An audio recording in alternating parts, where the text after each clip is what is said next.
Kinwestiyon ni Robin Padilla ang naging presensya ng US habang nagkakaroon ng tensyon sa pagitan ng Chinese Coast Guard at ng barko ng Pilipinas para sa isinasagawang resupply mission nito sa BRP Sierra Madre sa Ayungin Shoal. Sino po kaya ang pwedeng sumagot kung kasi po nung huli tayo po ay nakapag-deliver ng supply sa ating mga kababayan na sundalo dun sa BRP Sierra Madre. At bagamat nandun pa rin po yung mga dayuhan na paikot-ikot doon, paharang-harang, pero nakita po ang presence ng US Navy, yung kanilang eroplano. Totoo po ba ito? Nandun po ba talaga ang US Navy? Palipad-lipad doon? Yes, sir. We acknowledge, sir, yung presence ng Poseidon aircraft during the first and the second RORE. I think it's coordinated, sir, sa AFP under the framework ng MDB-SEB yun, sir. Okay, Chairman, may tanong ko lang po kasi US Navy, armed forces na po nila ito, di ba? Ng Amerika. Yung ating po, yung gamit ng dayuhan ay Coast Guard. Wala po ba tayong nababiolate doon? Na ang Coast Guard po kasi parang civilian din naman yan in nature. Tapos tayo, meron na tayong, ina-accept po natin na meron na tayong armed forces doon ng US at Philippine Armed Forces na nandun sa paligid. Sir, yung activity po ng Chinese Coast Guard doon, yun po yung illegal. Yung pong presence ng US military at saka ng Coast Guard and Philippine military doon sa exclusive economic zone natin is within our right po. Meron po tayong MDT. Wala pong question doon, Chairman. Wala pong question doon kung sino yung illegal doon. Ano ang sinasabo po natin sa Act of War. Wala naman. Hindi po ba yun parang tayo halimbawa, ang itinapat sa atin ay civilian lang, ang tinapat natin ay armed forces na. Hindi ba po yun parang one step forward tayo? Mr. Chair, hindi naman po, sir. Kasi yung meron naman pong klarong definition ng Act of War. At saka titignan natin, sir, yung Chinese... Ano po ba yung klaro sa inyong Act of War? Pati ba paliwanag din sa amin? Armed attack po yung as defined po ng Article 51 po ng United Nations. Klaro Di ba civilian ho yun? Civilian ng Coast Guard. Sa Umaaligid-aligid yung sa armed organisasyon forces. po ng PLA Navy, yung Coast Guard po is under po ng PLA po yon, pati po yung mga Chinese militia vessel. So technically speaking po, hindi po civilian yung nature ng Chinese Coast Guard na nandun. Sa international law, ang Coast Guard ay civilian in nature, sir. Pero acknowledge po ng lahat na under sila po Huwag natin ibahin ng international law, sir. Ang Coast Guard ay civilian in nature. Pulis nga lang yan eh. Pulis ng karagatan. Yung sa atin po yun. Pero yung Dapat sa kanila ho, hindi yung pulis karagatan. Coast Guard, sinasabi po ba natin, sir, na ang Coast Guard ng China ay hindi civilian in nature? Sir, nandun po sa mga findings sa mga international law expert, including kung titignan natin yung organization ng People's Liberation Army Navy. Sir, Army Navy po ang sinasabi nyo, Chairman. Ang sinasabi ko po, Coast Guard. Under po sa kanila yung Coast Guard, yung militia. Kahit naman po ito, under ninyo to armed force. Hindi po Civilian in nature. Sir, binibigyan nyo ng ibang ibig sabihin ng Coast Guard. So, ibig nyo sabihin ng Coast Guard, iba ang definisyon ng China. Opo.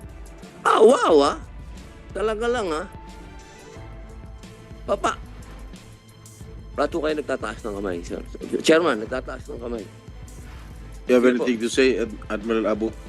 Yeah, Mr. Chair, being the representative of the Coast Guard, I think I need to pitch in something in the discussion about the Coast Guard.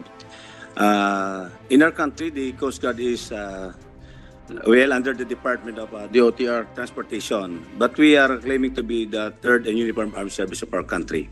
The Coast Guard of China is under the Chinese Military Commission. The Coast Guard of the U.S. is under the Department of Homeland Security of the United States. So this is almost similar to what military is doing. And Chairman, maputol ko lang po kayo. Opo. Hindi natin pinag-uusapan yung definition ng country. Definition ng country natin, definition ng country ng China, definisyon ng international law kung ano ang Coast Guard. Okay? Kung ano ang tinatanggap ng international law sa Coast Guard. Ang sinasabi niyo po ba, Admiral, hindi pa po dapat na kayo ang dapat nagpapatrol doon? Para po nyo bang inaamin na hindi nyo kayang pangalagaan ang ating dagat at kailangan natin ng US Navy? Sir, sagutin nyo po. Simple lang naman po yung tanong ko, Chairman. Yeah, Mr. Inaamin po ba natin na hindi natin kaya? Kailangan natin ng US Navy doon, paikot-ikot. The reason why we are asking for the support of the national government in modernizing the Coast Guard because the Coast Guard right now is entrusted with the national government in handling the issue in West Philippine Sea. Hindi po natin pwedeng sabihin na hindi natin kaya. Kinakaya po natin. We are mastering the much needed courage, determination, and patriotism of our Coast Guard personnel in the area. The reason why we are facing even the biggest among the ships of China Coast Guard, direct China natin. So kaya po nandito kami, nangihingi kami ng suporta sa kapulungan ito para matulungan ng Coast Guard to improve our capability. Now in terms of, may I add Mr. Chair, in terms of the definition of the Coast Guard based on international law, there is no exact and precise definition that the Coast Guard is not, is a civilian. It depends on how a country, the administration attaches through legislation the Coast Guard of each particular country. So wala pong exact definition sa international law na tayo ay civilian. That's all, Mr. Chair. Chairman, wag natin masyadong kasi mahirap yan eh. Dina-justify natin sa buong mundo may Coast Guard. Okay? Sila ang nagpupulis ng dagat. Ang armed forces, andyan yan pag-gera na. Wag natin ibahin eh. Kasi na tayo eh. Ang hirap naman natin na para naman tayong yan eh. Hindi naman kayo ang re-respond. Nangyari na po yan sa Scarborough Show sa panahon ng administrasyon dati. Alam naman po natin yung nangyari dyan. Nung naglabas kayo ng gray ship, naglabas na rin ng gray ship ang China, kaya nga nagkaroon ng standoff dyan eh. Matuto din po tayo sa nangyari. Hindi naman po pambihira naman mga kapatid ko. Ang sinasabi ko lamang po, at gusto ko lang malinawan ng lahat, inaamin ba natin na kailangan na natin ng Amerikano dyan? Yun lang naman po eh. Simple lang. Yun po ba?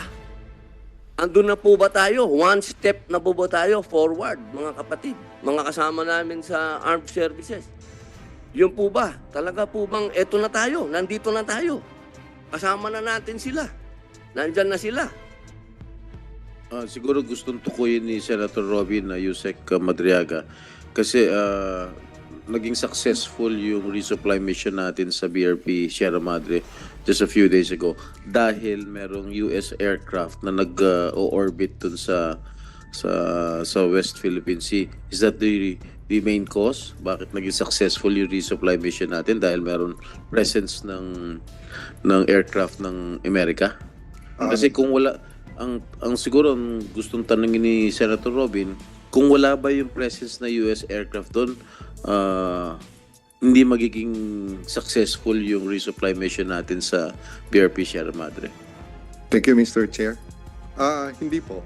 Ang naging successful po yung RORE natin is dahil sa katapangan at galing ng ating mga Coast Guard at Philippine Navy personnel at saka yung mga civilian personnel na nandun sa Unay sa May na Yung presensya po ng Amerikano doon is tulong lang po yun sa maritime domain awareness at parang may eye in the sky na nanunood ng buong pangyayari. Did we request the presence of the US aircraft there? May coordination po sa AFP but kahit po pala yung sino tayo bang humingi ng tulong o sila nag-volunteer?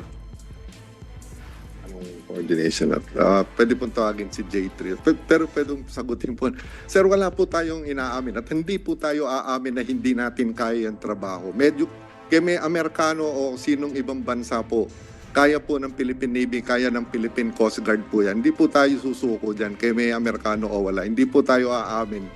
hindi natin po kaya. Kakayanin po natin kahit ano po yung gamit natin. Yun lang po yung gusto namin i-manifest dito sa... Chairman, patutunayan ko po yun dahil ako hindi naman ako Coast Guard, hindi din naman ako, civilian lang ako pero nakapagdala ako ng supply doon sa iyo. Opo, yun lamang po. Kailangan lang po nating linawin talaga kung bakit may Amerikano doon. Yun lang po ang gusto kong linawin talaga, bakit handa na ba tayo doon sa usapin nang naglagay na pumayag na tayo, paano kung nagpalipat din ngayon ng dayuhan doon ng eroplano din nila? Ano po kayang reaksyon natin, Chairman? Ano Mr. po ang Chair? magiging reaksyon natin kapag sila naman ang nagpalipat na doon, nagpaliparan na sila doon?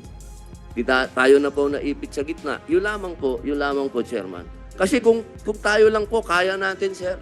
Kayang-kaya po natin. Nandun ako eh. Nakita ko, sir eh. Kasama ko kayo.